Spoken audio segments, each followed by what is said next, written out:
Walaikum salam wa rahmatullahi wa barakatuh. Barakallah feek, akhi. I hope you're well and your family is well. And you don't need to apologize, akhi. You're never disturbing. Barakallah feek.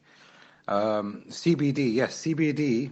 What's the ruling on using CBD in hair oil and other products, such as creams, etc.? As far as I understand, CBD is derived from cannabis, but the intoxicating property is known as THC. I forgot what it technically stands for, but THC is the intoxicating property. Now, with that, there's contemporary ulama who have used the rulings connected to alcohol, etc., to make qiyas with the same rulings as cannabis in alcohol-based, cannabis in products, just as there were rulings connected to alcohol-based products before. So we've got a certain number of scenarios. Number one, if the CBD level is low, then the THC level is going to be low, then that is fine for you to use, inshallah. And typically the ulama have said anything below 0.5%, if it's written there on the product details, then that would be fine, inshallah. If the CBD level is high, then you need to inspect, is the THC level high as well? Because it might not necessarily be that they've left the THC in there. They could have extracted the THC and put CBD in there. Therefore, in that scenario, then it's permissible for you to use because the intoxicating property has been removed. It's just like if you get some alcohol and you take the intoxicating property out, that's not intoxicant anymore. Therefore, if the CBD level is low, anything below 0.5%, or the THC level is 0.5% with the CBD level being high, that is fine, inshallah. The third scenario is that it's above, the THC level is above 0.5. Now, in that scenario, I would say look for an alternative. So now the question here is about hair oil.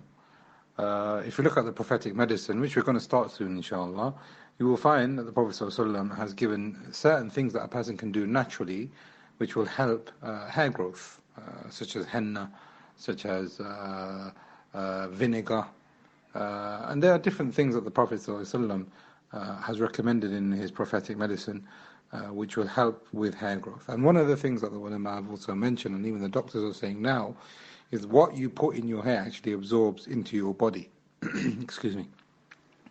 And obviously we're living in an age where we have to use shampoos, etc. But I mean, if you can use something which is good and natural and easy, then that takes precedence, because that goes into your body and then it will go into your organs, etc.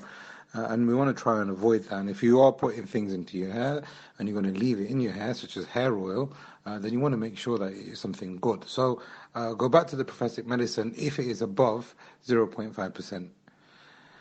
If you can't find anything that is sufficient for you, or it doesn't work, or you don't know how to use it, so you find the Prophet ﷺ or Ibn Qayyim rahimahullah saying vinegar has benefits for hair growth, and you don't know how to use it, or you've tried it and it's not worked, then the last and the worst case scenario is that then you can use that product which is more than 0.5% intoxication, khamr, THC. And this is the opinion of the majority of ulama, is that when using things which are haram, they've been very strict on it. But if you're using it externally on your body, they become slightly a bit more relaxed. So they've said, I mean, these are the conditions that they put down. The necessity has to be there, the harm has to be there, etc. And we've talked about that in our classes before. And you can apply whether there's necessity or not.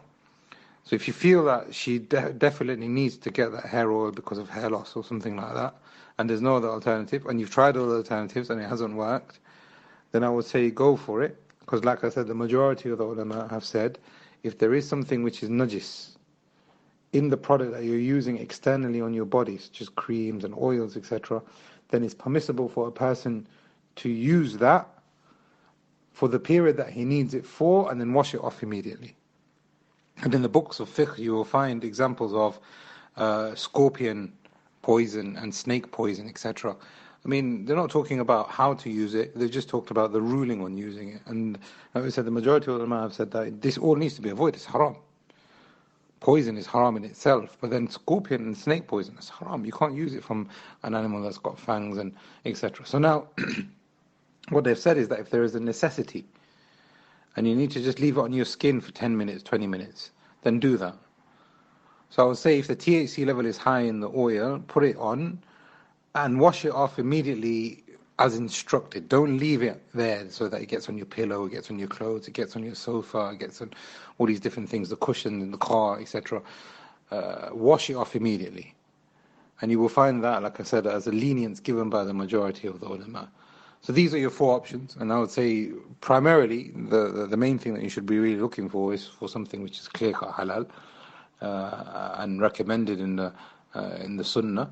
But if you can't, then inshallah, if you follow these guidelines, I'm sure Allah subhanahu wa ta'ala will make it easy. We ask Allah to make it easy and that He rectifies what He has tested you with, and He makes you upright in your body in the dunya and the akhirah.